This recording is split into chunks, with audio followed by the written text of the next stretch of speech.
कई लोग ऐसे भी हैं जो नियम की कथा सुनते हैं, कई लोग ऐसे भी हैं जो आस्था चैनल पर टीवी पर कथा सुनते रहते हैं, कई लोग ऐसे भी हैं जो पंडाल में भी कथा सुन चुके हैं। इस व्यासपीठ से आज तक हमने ये नहीं कहा आप लोगों को कि आप अपना काम छोड़ दो, मंदिर जाकर बैठ जाओ। हमने कभी ये नहीं कहा कि आप तीर्थ में जाकर बैठ जाओ, आप किसी पवित्र नदी के घाट पर, तट पर जाकर बैठ जाओ, कभी ना कहा।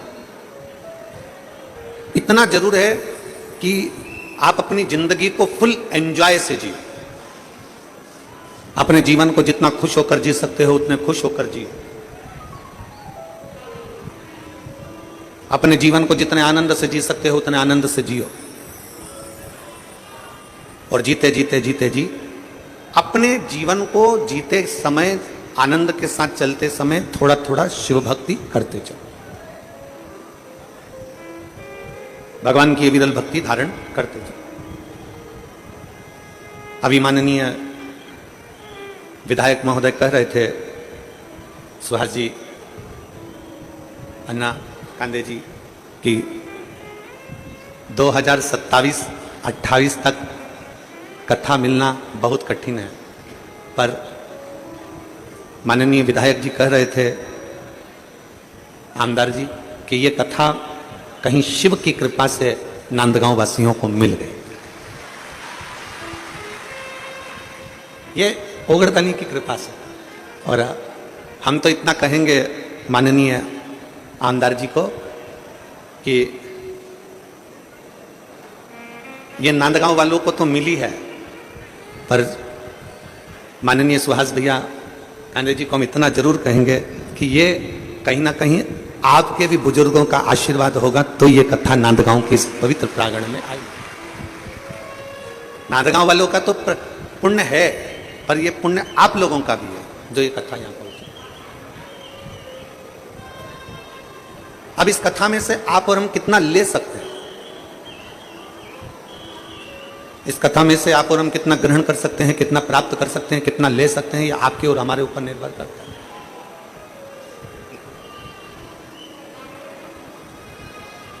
कथा में जब जाकर बैठो ना, शिव महापुराण के इस पवित्र प्रांगण में जब आप आकर बैठो तो आपके अंदर एक विश्वास होना चाहिए कि मैं बाबा की कथा सुनने के लिए बैठी हूं और ये मेरा भरोसा करता है एक ना एक दिन मेरे दुख को काटने के लिए मेरा भोले बाबा मेरे दरवाजे तक जरूर आए, मेरी तकलीफ को काटने के लिए, मेरे दुख को मिटाने के लिए मेरा शंभु, मेरा त्रिकालदर्शी, मेरा कैलाशी अविनाशी जरूर आए। और अंत समय प्रभु आना पड़ेगा, वचन दिया तो निभाना पड़ेगा। आए आए प्रभु कुटुंब कबीरा, अंत समय प्रभु आना पड़ेगा, वचन दिया तो निभाना पड़ेगा। अंत समय प्रभु आना पड़ेगा। जो आपको और हमको मिला है,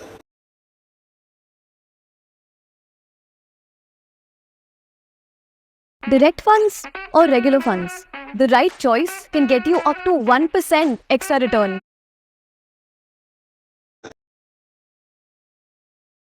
कि कहीं नदी के तट पर जाकर बैठोगे तो भोलेनाथ मिलेगा, जरूरी नहीं कि घर छोड़कर बाबा बन जाओगे, साधु बन जाओगे, सन्यासी बन जाओगे, तपस्वी बन जाओगे, साधक बन जाओगे तो शिव मिलेगा। शिव महापुराण की कथा कहती है हमें बाबा नहीं बनना है। शिव महापुराण की कथा कहती है हमें बाबा नहीं बनना। शिव महापुराण की कथा कहती है हमें बाबा का बनना है, हमें भोलेनाथ का बनना है, हमें शिव का बनना है, हमें ओघड़दानी शंकर का बनना है, हमें हमारे ओघड़दानी शिव तत्व का बनना।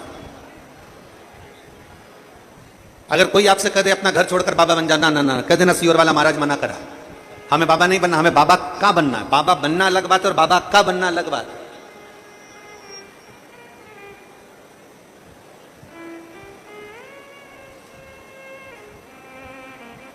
एक बेटा अपने पिता के साथ अगर घूमने जाता है ना, अगर बेटा पिता के साथ घूमने जा रहा है और बहुत भीड़ है, बहुत भीड़, बहुत भीड़, अब इतनी भीड़ होने पर बेटा और पिता दोनों साथ में हैं और इतने में बहुत भीड़ पड़ रही हो और पिताजी बेटे से कहें कि बेटा एक काम करो कि तुम मेरा हाथ पकड़ लो। पिताजी बेटे से कहें कि तुम मेरा हाथ पकड़ लो। उस जगह पर बेटे की चतुरता होना चाहिए कि बेटा अपने बाप से कह दे, अपने पिता से कह दे, पिताजी अगर मैं हाथ पकड़ूंगा तो हो सकता है कहीं छूट जाए, आप मेरा हाथ पकड़ लो, क्योंकि बाप अगर हाथ पकड़ता है तो फिर छूटता नहीं।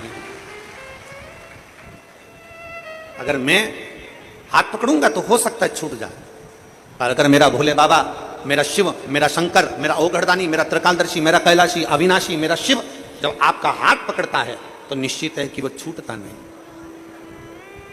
क्यों छूटेगा? हम हमेशा एक बात कहते आए हैं कि मंदिर जाओ, अपने घर के नजदीक में जो शिवालय है, अपने घर के पास में जो शंकर का मंदिर है, वहां जाओ, एक लोटा जल चढ़ाओ। एक लोटा जल चढ़ाने का मतलब क्या? एक लोटा जल चढ़ाने का मतलब है कि आप जब अपना हाथ आगे बढ़ाकर शंकर के शिवलिंग पर जल चढ़ाओगे, जब अपना हाथ आगे बढ़ा दोगे, जब अपना हाथ शंकर को पकड़ा दोगे, एक लोटा जल के बहाने ये हमारा हाथ शंकर के ऊपर जाता है, तो ऊपर नहीं जाता। मेरे ओघड़दानी जल चढ़ते से ही अपने शिव भक्त का हाथ पकड़ लेते हैं और उसे कहीं गिरने नहीं देते, उसे कहीं गिरने नहीं देते।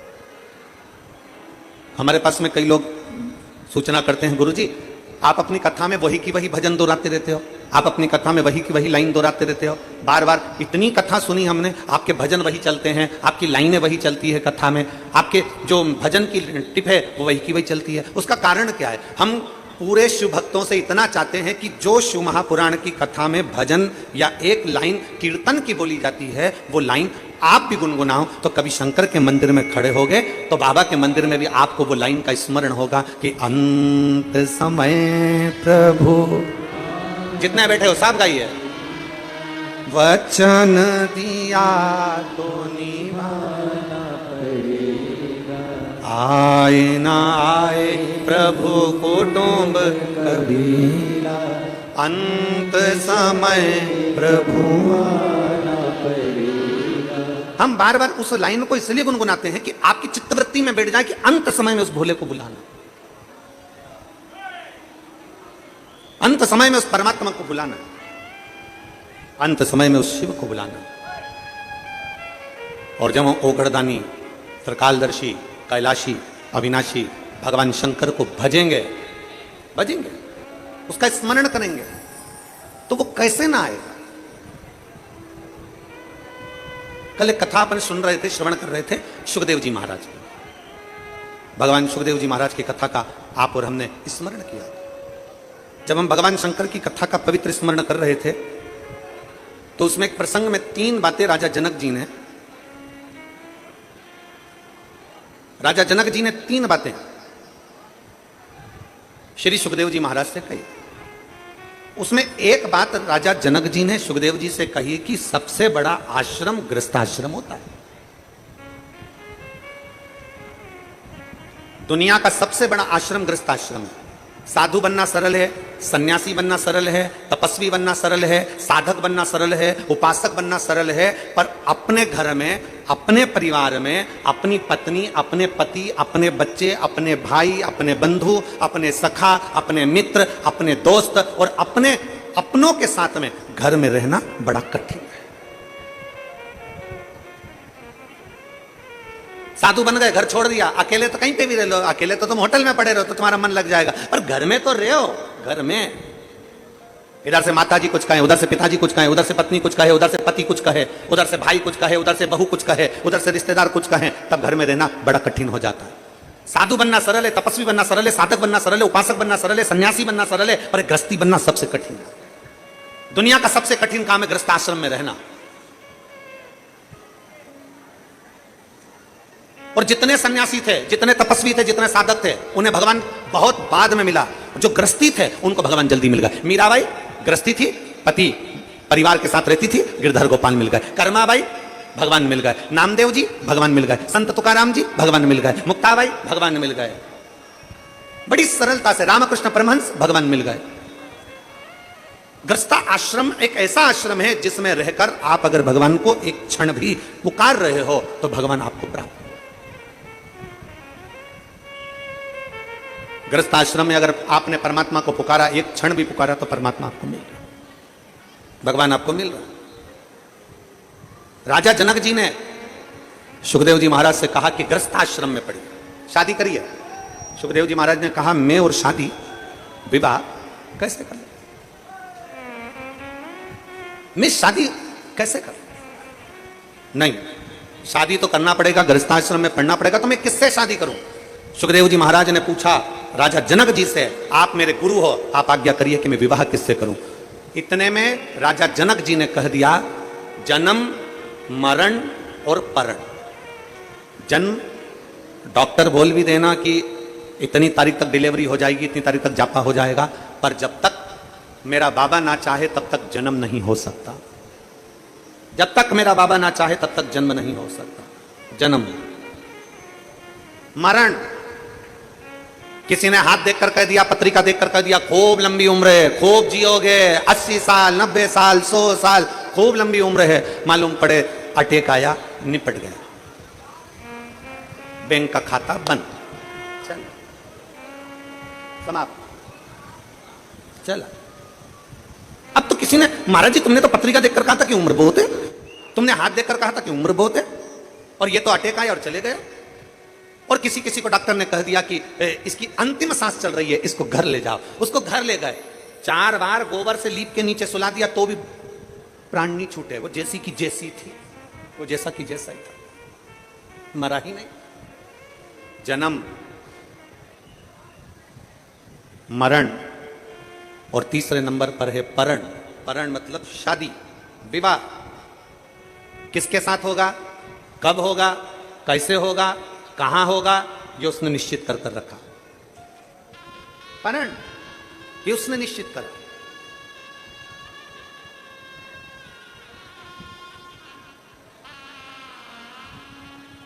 मेरी जीजियां बैठी हैं यहां पर, मेरे जीजा बैठे हैं यहां पर, मेरी बेटियां बैठी हैं, मेरे बेटा बैठे हैं, मेरी माताएं, मेरे भाई बैठे हैं। मेरी जीजियों से पूछूं कि आपके घर के लोगों ने आपके लिए कितने लड़के देखे? कितने? ढेर सारे लड़के आप लोगों के लिए देखे, पर आपकी किस्मत में जो लिखा था वही मिला। और यहां मेरे जितने जीजा बैठे हैं, जितने भाई बैठे हैं, जितने बेटे बैठे हैं, उनसे कहूंगा आपके लिए कितनी लड़की देखी, पर तुम्हारे भाग्य में जो लिखी थी वही तुम्हें प्राप्त हो। जन्म, मरण और परण, ये 3 शिव के हाथ। आपके सोचे से कुछ नहीं होगा। सुखदेव जी महाराज जाइए, आपकी भक्ति का बल जब बढ़ेगा, आपके विश्वास का बल बढ़ेगा, आपकी श्रद्धा का बल बढ़ेगा, जब आप भगवान की अविरल भक्ति में डूबने लगोगे, तब भगवान ने तुम्हारे ललाट में जो स्त्री लिखी होगी वो तुम्हें मिल जाएगी। जाइए, चले। सुखदेव जी महाराज वन में पहुंच गए। एक बड़ी सुंदर कथा पितृपक्ष के अंतर्गत है, आप स्मरण करिएगा। जितने लोग आस्था चैनल पर सुन रहे हैं, फेसबुक यूट्यूब पर सुन रहे हैं, चावल हाथ में लेकर सुन रहे हैं, जो लोग पितरों का चित्र फोटो लेकर सुन रहे हैं, बड़े भाव से सुनिए, बड़े भाव से। शिव महापुराण में पितरों की बेटियों की कथा थी, विदेश्वर सहित। एक पितर की 3 बेटियां, मैना, धन्या, कला। मैना जी की गोद में पार्वती जी, धन्या सुनैना बनी जिनकी गोद में माता सीता जी, कला कीर्ति बनी जिनकी गोद में राधा जी। ये पितरों की कन्या। राधा जी के नाना जी का नाम पितृदेव है। सीता जी के नाना जी का नाम अगर देखा जाए तो पितृदेव का वर्णन है। पार्वती जी के नाना जी का नाम आएगा तो पितरों का वर्णन आएगा, क्योंकि पितरों की 3 बेटियां, मैना, धन्या और कला। पितरों की 3 बेटियां, और ये तीनों बेटियां आनंद के साथ बैठी थी, और तीनों बेटियां भ्रमण करते करते कहीं पितृलोक में घूम रही थी। पितृलोक में जाते जाते बीच में सनकादि ऋषियों पर इनके वस्त्र का एक अंश, इनके वस्त्र का एक भाग सनकादि ऋषियों की जंघा पर पड़ गया। जंघा पर पड़ा तो उनके छोटे छोटे चरण थे जिसमें उनको घाव लग गया। घाव लगा, उन्होंने श्राप दे दिया कि तुम तीनों को मृत्युलोक में जाना पड़ेगा, तुम तीनों को पृथ्वीलोक पर जाना पड़ेगा। तीनों हाथ जोड़कर विनय करने लगी, हम पृथ्वीलोक पर चले तो जाएंगे, पर हमारा कल्याण कैसे होगा? तो तीनों से सनकादि ऋषियों ने कह दिया, तुम तीनों की गोद में 3 देवियां खेलेंगी, मैना तुम्हारी गोद में पार्वती जी खेलेंगी, धन्या तू सुनैना बनेगी, तेरी गोद में सीता जी खेलेंगी, कला तू कीर्ति बनेगी, तेरी गोद में राधा जी खेलेंगी। ये तीन देवियां संसार का कल्याण करने वाली होंगी, तो तुम्हारा भी कल्याण अपने आप हो जाएगा, तुम्हारा भी। अब ये कथा तो अपन सुनते हुए आए कि पितरों की तीन बेटियों का। अब कथा आती है एक बब्रहाज नामक सुंदर लोक है पितरों का।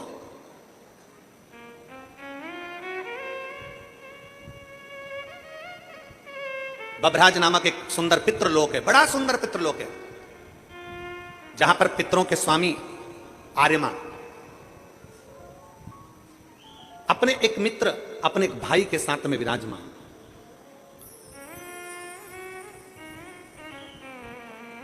बब्रहाज नामक लोक में बहिपक्ष नामक एक पितृदेव रहते हैं, पितृदेव। अब आपके स्मरण में रहे कि पितरों के लिए खीर बनाई जाती है, पितरों के लिए चावल की खीर का निर्माण किया जाता है, पितरों के लिए माश की दाल मतलब उड़द की दाल का प्रयोग किया जाता है, पितरों के लिए तुरई गिलकी का प्रयोग किया जाता है। ये हमारे यहाँ कई लोग कहते हैं कि साहब आपने माश की दाल अर्थात उड़द की दाल का या तो दही बड़ा बनाना था, या आपको मंगोड़ा बनाना था, या आपको इमरती बनाना थी, और खीर पितरों के लिए जरूर बनाना थी। तो ये कहां, क्यों, किस लिए, किस लिए?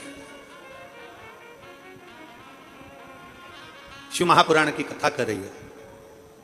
बब्रहाज नामक सुंदर लोक में, पितरों के लोक में बहिर्पक्ष नाम के एक पितृ विराजमान है।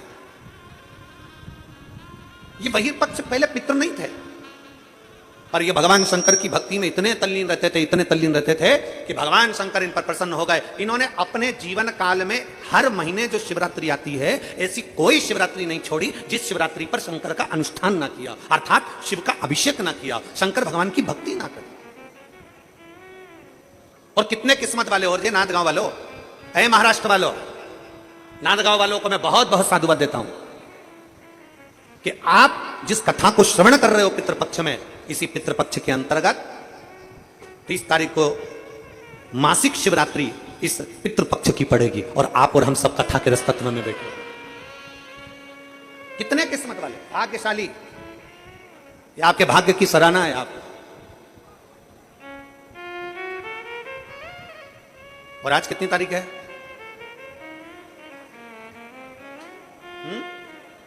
27। बाबा की भक्ति का एक आनंद अपने जीवन में हमें लेना, अपने बहिर्पक्ष शिव की भक्ति में लगे रहते थे, पंचाक्षर मंत्र, षडाक्षर मंत्र का प्रयोग करते थे। ओम नमः शिवाय, ओम नमः शिवाय, ओम नमः शिवाय। लगे भगवान बहिर्पक्ष भगवान शिव की भक्ति में लगे हुए थे। इतनी भक्ति करी कि देवाधिदेव महादेव प्रसन्न हो गए। वर मांग आपकी मम्मी की और दादाजी की दवाई। अच्छा। और ये बचे हुए पैसे। बचे हुए पैसे? लेकिन ये तो मैंने दवाइयों के लिए दिए थे। सारी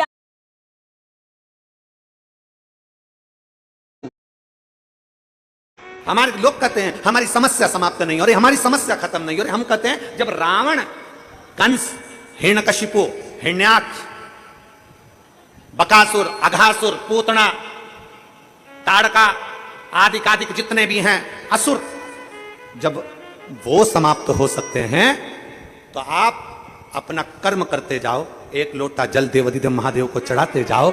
जब रावण समाप्त हो सकता है, कंस समाप्त हो सकता है, तो तुम्हारा दुख भी समाप्त जरूर होगा, निश्चित। बस ये है कि थोड़ा समय लगेगा, थोड़ा आप लोगों को, आप सोचें कि हमने तो आज से जल चढ़ाना प्रारंभ करा, कल हमारा काम हो जाए, कल से जल। एक पत्र है, देखिए,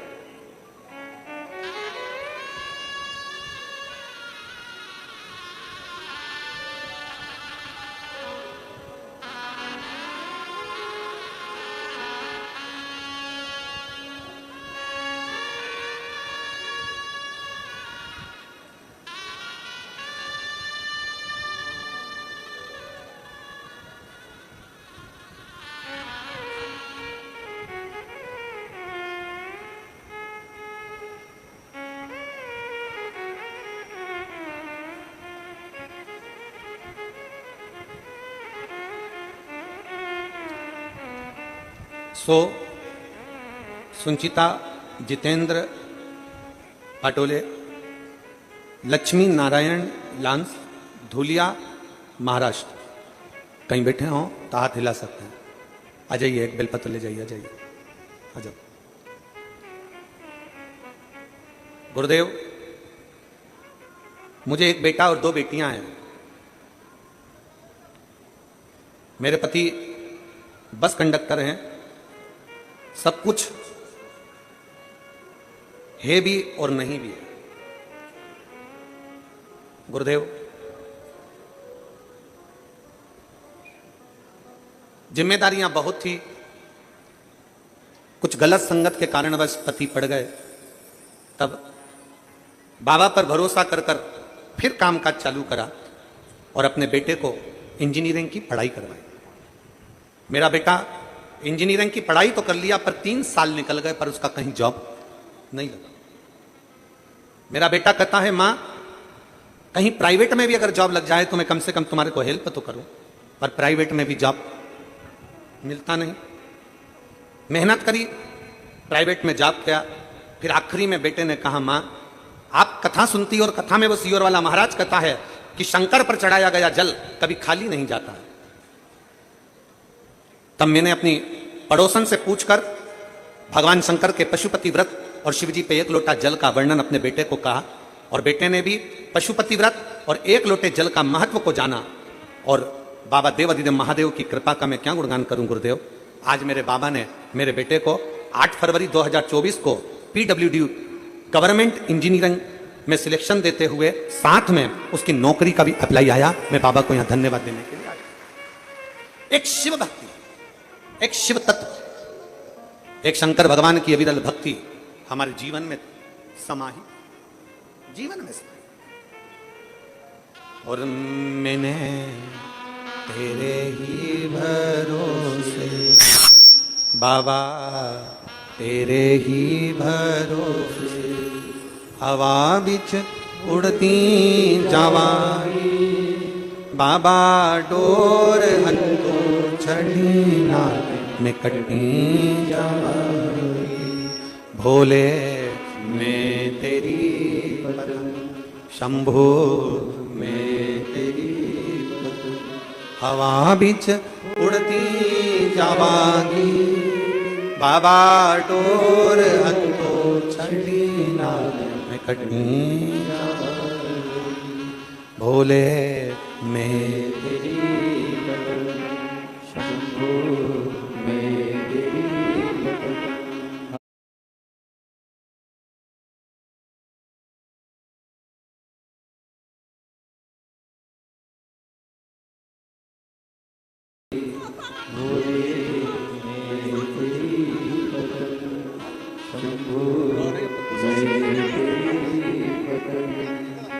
शिव तत्व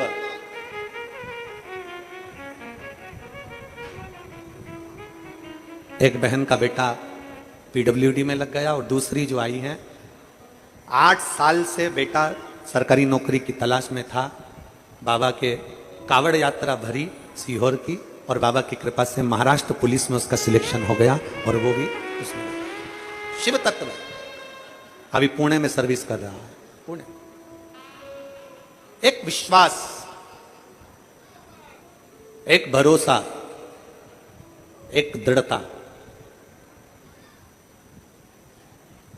अपने भीतर अगर होगी तो शिव तत्व जरूर मिलेगा, शंकर जरूर प्राप्त होगा। और खाली ना जाता कोई दर से तुम्हारे, खाली ना जाता कोई दर से तुम्हारे, मैं भी खड़ी हूँ नदी बाहें पसारे, अपने हृदय से लगा लो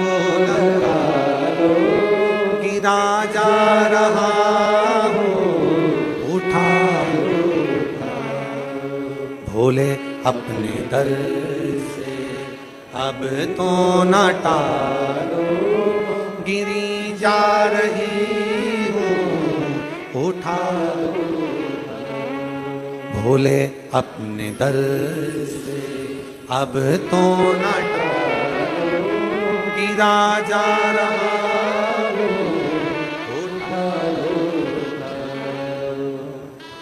ये मानव की देह, ये मानव का शरीर शिव तत्व से मिल तो गया।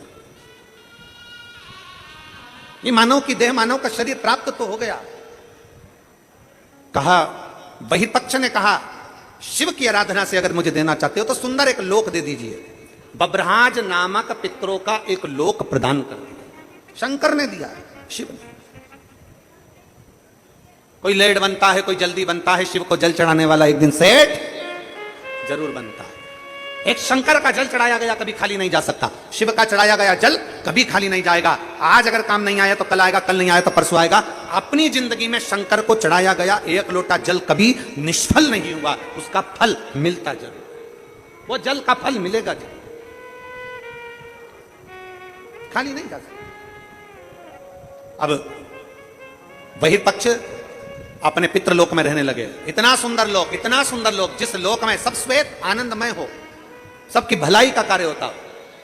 दुनिया के लोग कहते हैं पितृलोक ऐसा है, पितृलोक वैसा है, पितृलोक ऐसा है। ना ना, श्राद्ध पक्ष की कथा सुन रहे हो आप सब, आस्था चैनल के माध्यम से कथा सुन रहे हो, फेसबुक यूट्यूब पर सुन रहे हो, पंडाल में लाखों की संख्या में बैठकर इस पवित्र नांदगांव से कथा का रसपान कर रहे हो। अपने भीतर उतारिएगा कि पितृलोक कभी बुरा नहीं होता, पितृलोक कभी बेकार नहीं होता, पितृपक्ष कभी बेकार नहीं होता। जो दुनिया के लोग कहते हैं कि पितृपक्ष में सामान मत खरीदो, पितृपक्ष में मकान मत बनाओ, पितृपक्ष में मकान का मुहूर्त मत करो, पितृपक्ष में ये मत करो, श्राद्ध में ये मत करो, श्राद्ध में वो मत करो, सबके हाथ जोड़कर कह देना कि पितृपक्ष में मेरा शंकर, देवादिदेव महादेव और पितृदेव, ये दोनों की कृपा बरसती है और हमारा कल्याण होता है। पितृपक्ष कभी बेकार नहीं होता, पितृलोक कभी बेकार नहीं है, श्राद्ध पक्ष कभी बेकार नहीं होता,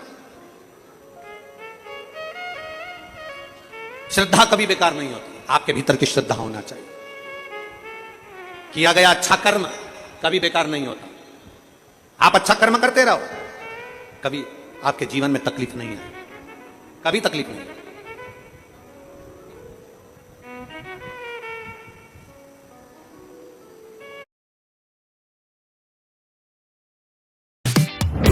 Now delivering in 10 minutes.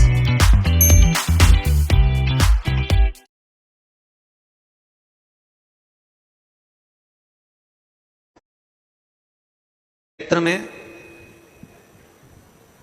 अगर किसी के जीवन में थोड़ा बहुत भी रोग बीमारी का क्रम आता है तो उसका साथ, तो हमको तुरंत उसी समय पर अंजुम ताई बोली कि गुरुजी, हमारे नांदगांव और आसपास के मनवाड़ क्षेत्र के अंतर्गत जितने भी लोगों को आंखों में तकलीफ होती है उसकी जांच कराना, जांच के साथ में उनको चश्मा लगवाना और उनका मेडिकल चेकअप करवाना, एम्बुलेंस की सुविधाएं, एम्बुलेंस उनके दरवाजे तक भेजना और उसका कोई शुल्क नहीं। हमने तुरंत श्रीमती अंजुम ताई के शब्द सुनकर हमने उनको धन्यवाद दिया कि आप दोनों को यह साधुवाद है कि आज के जमाने में सबसे ज्यादा महंगा होता है मेडिकल, और आप इन साधारण सहज लोगों के लिए, आपके क्षेत्र के लोगों के लिए आपने इतनी सुविधा दे रखी है, उसके लिए मैं आपको साधुवाद देता हूं।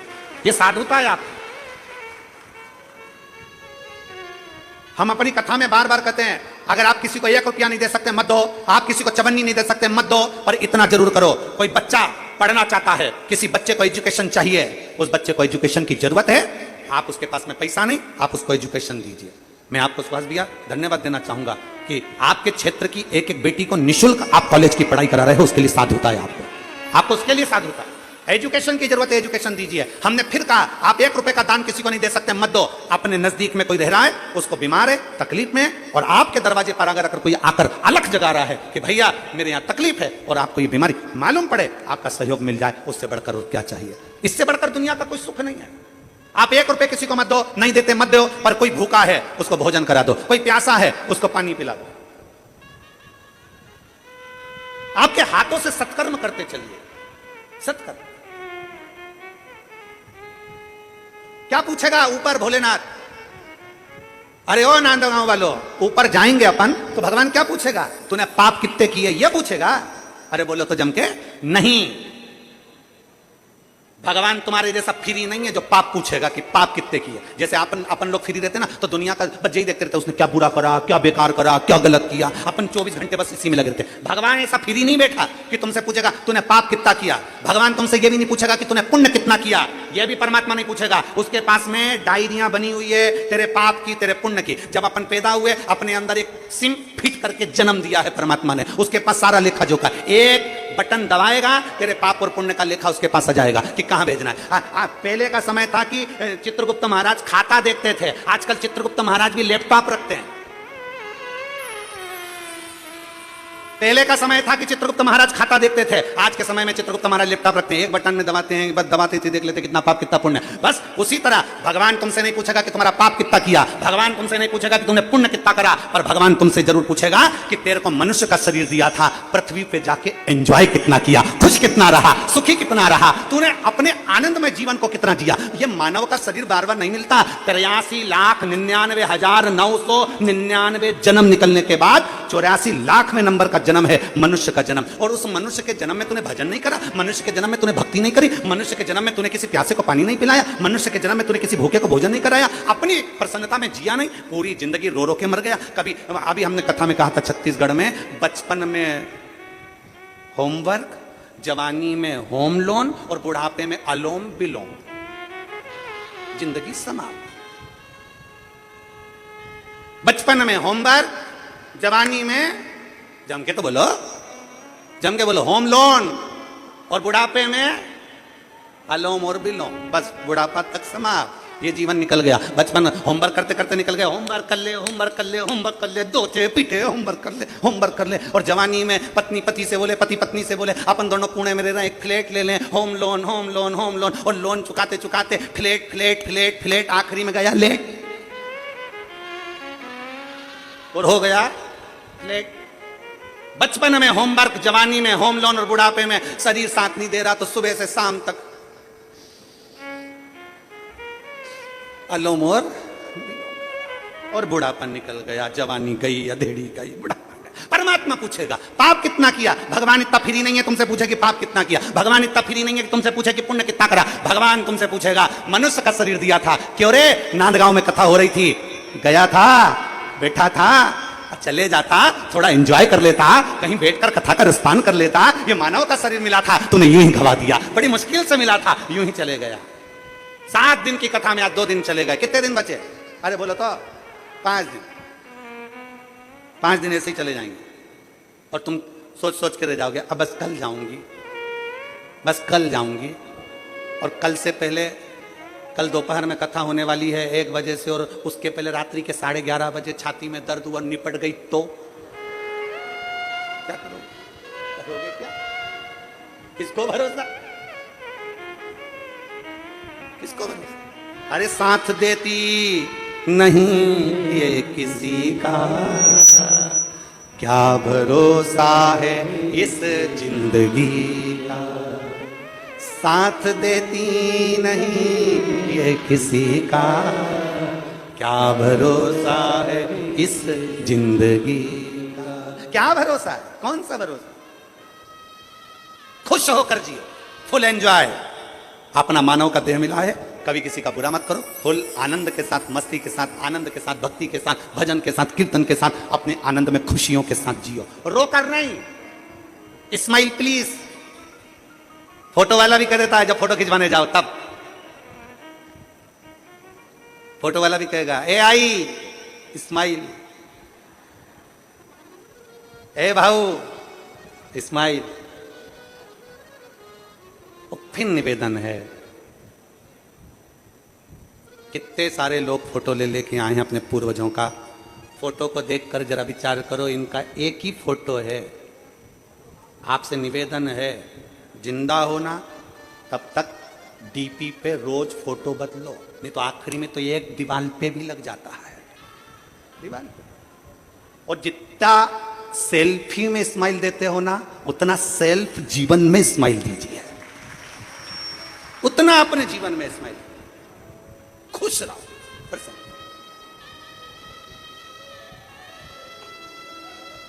जितने प्रसन्न रह सकते। कर्जा हो गया ना, कोई बात नहीं, तकलीफ आ गई ना, कोई बात नहीं, दुख आ गया ना, कोई बात नहीं, तो भी प्रसन्न, तो भी खुश रहो।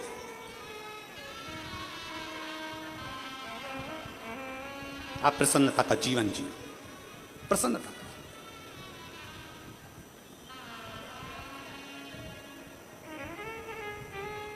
अपने क्षेत्र का आनंदमय भाव प्रसन्नता में रखो, प्रसन्नता। शिव पुराण कह रही है, भगवान शंकर का चरित्र कर रहा है, भगवान शंकर का संवाद कर रहा है। वही पक्ष सुंदर पितृलोक प्राप्त कर लेते हैं। बभराज नामक लोक में वही पक्ष रहते हैं। उन्होंने नियम बना लिया, हमारे पितृलोक में प्रत्येक महीने में मासिक शिवरात्रि पर उत्सव मनाया जाएगा, शंकर का पूजन अभिषेक किया जाएगा। एक दिन बहिर्पक्ष पितरों की आराधना कर रहे थे। बहिर्पक्ष पितृपक्ष में शिव की आराधना में लीन थे। शंकर